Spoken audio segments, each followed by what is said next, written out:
Hi friends, welcome to my channel.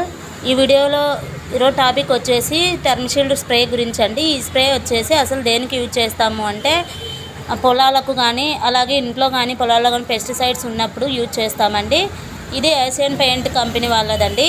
Paint షాప్లలో కూడా దొరుకుతుంది. నాకైతే మా వాళ్ళు పొలాలకు కొట్టుకోవడం కోసం తెచ్చుకున్నారు, కానీ క్లియర్గా చెప్పారండి దాని గురించి. అయితే నాకు ఇంట్లో కూడా యూజ్ చేసుకోవచ్చంట. ఇప్పుడు మన ఇంట్లో ఎన్నో రకాల వుడెన్ ఫర్నిచర్స్ ప్రతి ఒక్కరి ఇళ్ళలో ఉంటున్నాయి కదండి. ఎక్కువ కాస్ట్లీ పెట్టి కొనడమే కాకుండా వాటిని కాపాడుకోవడం కూడా ఇంపార్టెంటే. కాబట్టి మన ఇంట్లో ఉండే ఫర్నిచర్స్, మంచాలు కానీ కబోర్డ్స్ కానీ కిటికీలు, డోర్స్ అలాంటివి ఏవైనా కూడా లైఫ్ రావాలి అంటే ఎవ్రీ 6 monthsకి ఒకసారి ఈ స్ప్రేని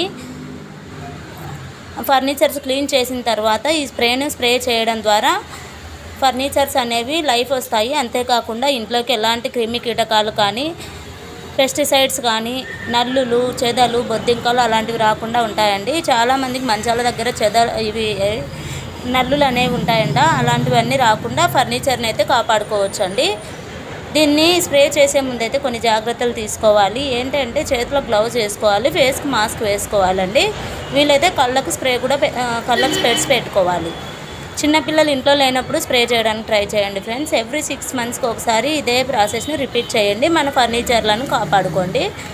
అండ్ అలాగే ఇది వచ్చేసి ఎఫెక్టివ్ అయితే ఏమీ కాదు. స్మెల్ ఒక్కటి మామూలుగా పశువుల ఎరువులాగా అయితే ఉంటుందండి, బట్ నో ప్రాబ్లము. ఓకేనా ఫ్రెండ్స్?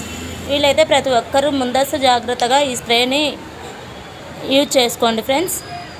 ఓకేనా? వీడియో నచ్చితే లైక్ చేయండి, కామెంట్ చేయండి, సబ్స్క్రైబ్ చేసుకోండి.